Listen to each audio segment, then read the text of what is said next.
پہچان رکھنے والے کو، جو جانتا پہچانتا اس کو کہتے ہیں، اس کو یہ عارف ہے، یہ معرفت رکھتا ہے، اسی سے معروف ہے کہ ایسے جس سے شریعت کی پہچان ہو، وہ معاملات دین کے وہ معاملات جن سے شریعت کی پہچان ہو، اس کو خیر کا معاملہ کہتے ہیں۔ وہ سارے اعمال خیر کے اعمال ہیں جو شریعت نے حکم دیے، جس سے پتہ چلتا ہے کہ یہ دیندار آدمی ہے، یہ دین والا ہے، نماز ہے، روزہ ہے، حج ہے، زکوٰۃ اور جس طرح کے اعمال ہیں، جتنے بھی نیک اعمال ہوں گے، جو بندہ نیک اعمال کرے گا، صالح ہوگا، وہ لوگ کہیں گے کہ یہ دیندار ہے، یہ ایمان والا ہے۔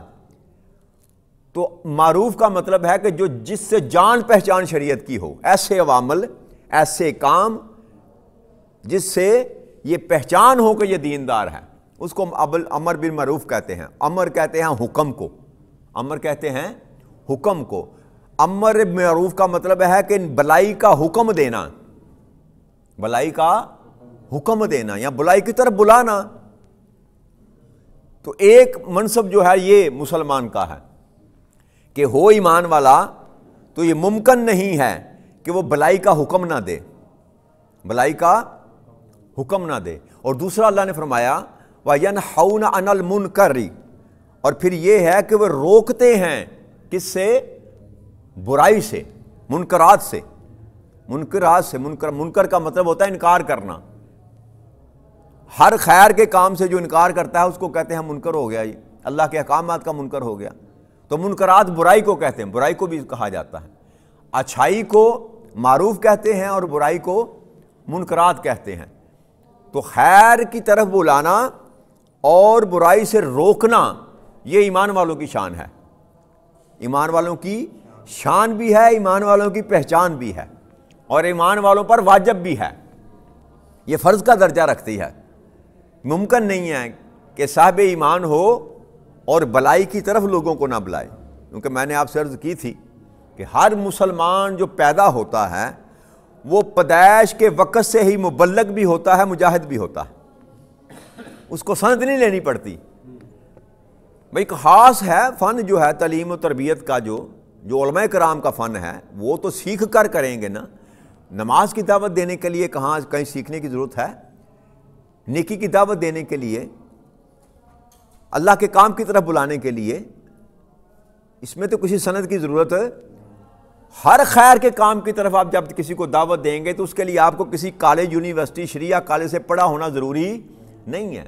ہر خیر کی کاوڑ کی دعوت دینا، یہ اللہ کریم سمجھا رہا ہے کہ جو ایمان والا ہے اس کی پہچان اور شان یہ ہے کہ وہ بلائی کی طرف لوگوں کو بلاتے ہیں، بلائی کی طرف لوگوں کو بلاتے ہیں۔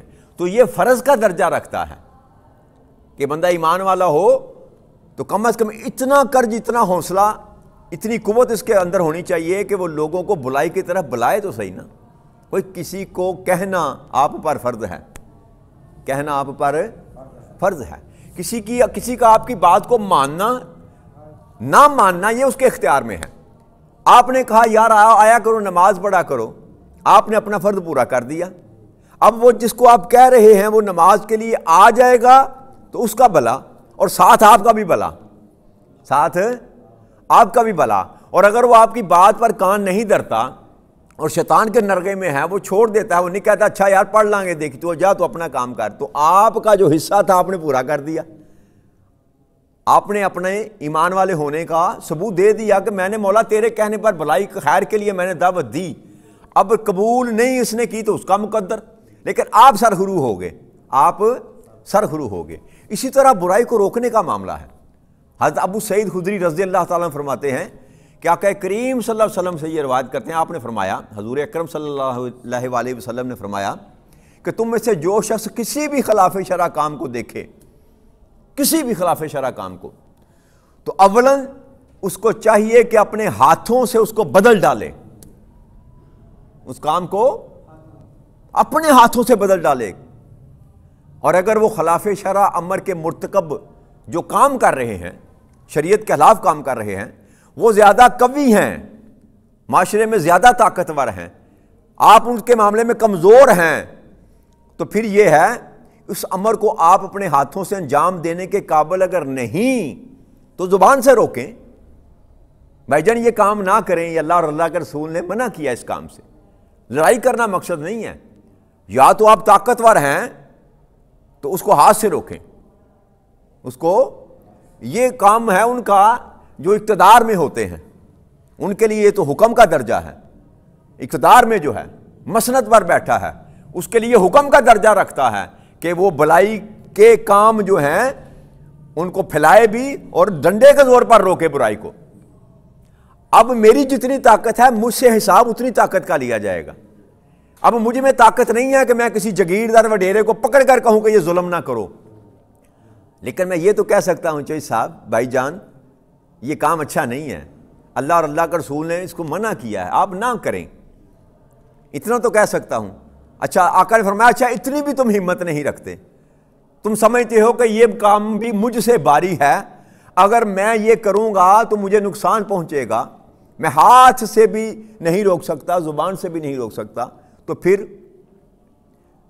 یہ ہے کہ تو وہ جو خلاف شرع کام ہے نا, ایک تو اس کو دل سے برا جان اور دوسرا اس سے کنارہ کشی اختیار کر, دور ہو جا. وَنَخْلَعُ وَنَتْرُكُ مَن يَفْجُرُكَ, ہم پڑھتے ہیں نا دعائے قنوت میں وَنَخْلَعُ وَنَتْرُكُ مَن يَفْجُرُكَ, ہم چھوڑتے ہیں, ہم ترک کرتے ہیں کن کو, جو تیرے نافرمان ہیں. ہر نماز میں دعائے قنوت ہم پڑھتے ہیں نا, دعائے قنوت وَنَخْلَعُ وَنَتْرُكُ مَن يَفْجُرُكَ, آپ نے کبھی ترجمے پہ غور نہیں کیا؟ ہم ہر نماز میں وعدہ کرتے ہیں وَنَخْلَعُ, ہم چھوڑتے ہیں. خلا اسی سے ہے, خلا جو طلاق ہے نا, عورت جو خلا لیتی ہے علیحدگی. نخلعُ ہم چھوڑتے ہیں, وَنَتْرُكُ ہم ترک کرتے ہیں, مَن يَفْجُرُكَ جو تیرے نافرمان ہیں. تو ہم ہر روز عشاء کی نماز میں اللہ سے یہ وعدہ کرتے ہیں, اس کا جس کا ہم نے حکم اللہ کریم دے رہا ہے, لیکن عملاً ہم ایسا نہیں کرتے, زبان سے اقرار کرتے ہیں. اسی لیے میں کہتا ہوں نا میرے دوستو, یہ جو محنت کر رہے ہیں ہم دوست مل کر, کہ ہمیں سمجھ تو آ جائے کہ ہم پڑھتے کیا ہیں, اللہ ہم سے چاہتا کیا ہے, ہم اللہ سے بات کیا کرتے ہیں, وعدہ کیا کرتے ہیں. ہم ہر روز وعدہ کرتے ہیں کہ مولا جو تیرے نافرمان ہیں ہم ان کے ساتھ کوئی تعلق نہیں رکھیں گے, چھوڑ دیں گے, علیحدگی اختیار کر لیں گے, لیکن ہم ایسا عملاً کرتے نہیں ہیں. تو ہم دوہرے گناہ گار ہیں, وعدہ بھی کرتے ہیں اور وعدہ پورا بھی نہیں کرتے. تو اس لیے کوشش کرنی چاہیے, جاتا کچھ نہیں. اللہ کا جو نافرمان ہے اس کے ساتھ کون سی دوستی, کون سا تعلق, کون سی رشتہ داری. جو کام ہی آپ کے نہیں آنا اس کو سنبھال کر رکھنے کی ضرورت کیا جی. بس جعلی نوٹ کبھی کسی نے سنبھال کر رکھے, جعلی نوٹ کبھی کسی نے سنبھال کر رکھے, ہمیشہ اصلی نوٹ کو سنبھال کر رکھتا ہے. تو یہ جتنے بھی رشتے ہیں نا کائنات میں اللہ اور اللہ کے رسول کے سوا, سارے جعلی رشتے, سارے جعلی رشتے ہیں. آپ کی سانس کی ڈور کٹی, رشتہ ختم. تو جس نے جو دائمی رشتہ ہے آپ کا, دائمی رشتہ جس نے کبھی نہیں ٹوٹنا, وہ رشتہ ہے بندے کا اور خدا کا, اللہ کا اور اللہ کے رسول کے ساتھ جو آپ کا رشتہ ہے نا, بندگی کا, عبدیت کا, وہ ہے. تو اس کی فکر کریں نا. بھائی چوئی صاحب مجھ سے ناراض ہوتے ہیں تو ہو جائیں, کس کے لیے؟ اللہ کے لیے, اپنی ذات کی نہیں. میرے کسی بری عمل سے کوئی مجھ سے ناراض نہ ہو. دین یہ نہیں سکھاتا, دین یہ نہیں سکھاتا کہ تیرے کسی عمل کے سبب کوئی تم سے ناراض ہو, یہ دین نہیں سکھاتا. لیکن اللہ کی خاطر تو کسی سے ناراض ہو جائے, یہ حکم دیتا ہے رب کریم. کہ جو بات اللہ کا نافرمان ہے, کہ ٹھیک ہے بھائی تیرا راستہ یہ, میرا راستہ, لکم دینکم ولی دین, تمہیں تیرا دین مبارک, مجھے میرا دین مبارک. لڑائی جھگڑا نہیں, لڑائی جھگڑا ڈنڈے کے زور سے آپ کسی کو سیدھا نہ کر سکتے ہیں, نہ کرنے کا حکم ہے, نہ کرنے کا حکم ہے. صاحب اقتدار جو لوگ ہیں وہ جانے اور ان کا کام جانے. جس کو دروغہ اللہ نے بنا رکھا ہے نا, جس کے ذمہ لگا رکھا ہے, اقتدار جس کو عطا کیا ہے, وہ جواب دے گا کہ تجھے میں نے اقتدار دیا تھا تو تیرے اقتدار میں زنا ہوتا رہا, شراب بکتی رہی, جوا ہوتا رہا, تو دیکھتا رہا, تو نے کیوں نہ کیا. وہ جواب دے گا, میں جواب نہیں دوں گا. تو جو میں نے جواب دینا ہے مجھے اس کی تیاری کرنی چاہیے. جتنا میرا حلقہ احباب ہے, جتنی میری طاقت ہے, جو اللہ کریم مجھ سے سوال کرے گا مجھے اس کے سوال کے جواب کے لیے تیاری کرنی چاہیے. ہاں مولا کریم میں نے دعوت دی تھی, مولا میں کام کرتا تھا تیرے دین کے لیے, میں کام کرتا رہا مولا کریم, اور یہ دائیں بائیں بھی بیٹھے ہوئے میری یہ گواہی دیں گے. کوئی اور گواہی دے یا نہ دے یہ کہے گا ہاں مولا کریم میں گواہی دیتا ہوں یہ تیرے بندوں کو بلاتا رہا, تیرے بندوں کو بلاتا رہا. اور پھر یہ ہے, یہ تو اللہ کریم دنیا کو دکھانے کے لیے سارا معاملہ کرے گا نا, باقی تو ہر چیز کتاب میں لکھی جا رہی ہے اور اللہ کے علم میں ہے. میرے بولنے سے بھی پہلے اس کے علم میں ہے کہ میں بولوں گا اور کیا بولوں گا. یہ اس کے میرے پیدا کرنے سے پہلے جو ڈیوٹیاں میری لگی ہوئی ہیں, میرے پیدا کرنے سے پہلے اس نے لگا رکھی ہیں, یہ اس کے علم میں ہے. لیکن یہ دنیا کو دکھانے کے لیے نظام ہے کہ جو تو کرے گا وہ لکھا جائے گا اور تجھے بتایا جائے گا کہ تو نے یہ کیا, اور وہاں کوئی انکار بھی نہیں کر سکے گا. تو وہ جو آخرت کے دن پر ایمان لاتے ہیں, تو اگر آخرت کے دن پر ایمان ہوگا تب بندہ اللہ کے لیے کام کرے گا کہ میں نے اللہ کے سامنے جانا ہے. میں نے اللہ کے سامنے, اسکول کا ہوم ورک ملتا ہے نا تو بندے کو فکر ہوتی ہے سویرے ماسٹر نے چیک کرنا ہے جی, تو رات کو نیند نہیں آتی بندے کو, کام نہ اسکول کا کیا ہو. ایسا ہی ہے بیٹا کہ نہیں, اسکول کا کام نہ کیا ہو تو رات کو نیند نہیں آتی. صبح جائیں گے یار ماسٹر صاحب مارن گے, چاہے وہ ماریں یا نہ ماریں, لیکن یہ خوف جو ہے نا یہ بندے کو مضطرب کیے رکھتا. بس رب کریم یہی چاہتا ہے کہ وہ میری ملاقات کا خوف جو ہے نا کہ مجھ سے حساب مانگا جائے گا وہ تمہیں سکون نہ لینے دے, اضطراب میں تو پھرتا رہے. جو سکون پا گیا نا وہ کون پائے گا؟ جو اللہ کے ساتھ جڑ گیا, اس کا اضطراب ختم ہو جائے گا. تو جو اللہ کے بتائے ہوئے رستے پر آئے گا نا وہ اطمینان پا جائے گا, وہ اطمینان پا جائے گا. پھر وہ تلواروں کے سائے میں بھی ہو تو مسکراتے رہتے ہیں, پھر وہ تلواروں کے سائے میں مسکراتے رہتے ہیں. کیوں کہ ان کے دلوں کو سکون مل جاتا ہے, اس لیے کہ ان کی دوستی رب کریم کے ساتھ ہو جاتی. تو بلائی کا حکم دینا اور برائی سے منع کرنا, یہ دو امر ہیں جس پر انسان کو فوکس کرنا چاہیے. یہ جان نہیں چھوٹے گی یہ کہہ کر اچھا آپ کا کسی پر بس نہیں نہ چلتا جی, کسی پر بس نہیں چلتا. اپنی بیوی پر تو چلتا ہے جی, اپنے بھائی پر تو چلتا ہے, اپنے بیٹے پر تو چلتا ہے. اچھا وہ اس پر بھی نہیں چلتا, چھوڑ دیں, بیوی پہ بھی نہیں, بیوی بھی ڈاڈی بھائی نہیں آنکھیں لگ دی, نہیں چلتا. بھائی پہ بھی نہیں چلتا, بیٹے پہ بھی نہیں چلتا, اپنے نفس پہ چلتا ہے, اپنے وجود پر چلتا ہے. اگر تیرا حکم تیرے وجود پر بھی نہیں چلتا تو پھر تجھے زندہ رہنے کا کوئی حق نہیں ہے, پھر تجھے مر جانا چاہیے. کیونکہ تو جتنے لمحے گزار رہا ہے اللہ کی نافرمانی میں اپنے آپ کو دوزخ کے ایندھن کے لیے تیار کر رہا, تو یہ جان چھوٹنے والی نہیں ہے. اب تیرا نفس جب تمہیں شیطانی قوت کے لیے مرج کرے گا, بولے گا کہ یہ کام کر, یہ کام کر, تو اس کو حکم دے نا خبردار یہ برا کام ہے, یہ نہیں کرنا جی.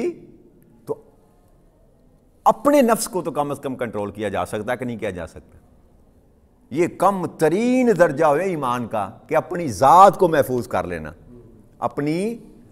اپنی ذات کو. خود گردی ہے یہ, لیکن یہ آقا نے فرمایا یہ ایمان کا کمزور ترین جو ہے نا درجہ یہ ہے کہ بندہ برائی کو برائی سمجھے, برائی نہ کرے. یہی نفس کو روکنا ہے نا کہ یار وہ پی رہا ہے تو نہ پی یار جی, وہ جوا کھیل رہا ہے تو نہ کھیل یار, اپنی ذات کو بچا لیا نا. تو یہ ایمان کا کمزور ترین درجہ ہے.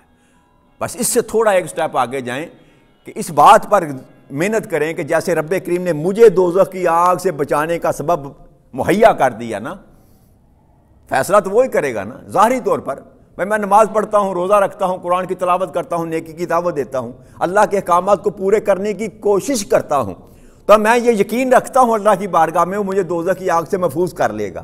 تو ایسے ہی مجھے کوشش کرنی چاہیے کہ اپنے دوستوں کو, اپنے عزیزوں کو, اپنے تعلق والوں کو بھی دوزخ کی آگ سے بچانے کی کوشش کروں. بس یہی اللہ کریم کی منشا ہے. یہ جو بلائی کا حکم دیتا ہے اور برائی سے روکتا ہے, رب یہ چاہتا ہے کہ کسی کو بھی دوزخ کی ہوا نہ لگے. بس یہ کوشش کریں کہ جیسے آپ کو رب کریم لے آئے اپنے گھر میں, آپ بھی کسی کو پکڑ کر اس کے گھر میں لے آئیں, باقی اس پہ چھوڑ دیں. اللہ کریم آپ کو اور مجھے دین مبین کو سمجھنے اور اس پر عمل کرنے کی توفیق عطا فرمائے. وما علینا الا البلاغ المبین. السلام علیکم ورحمۃ اللہ وبرکاتہ.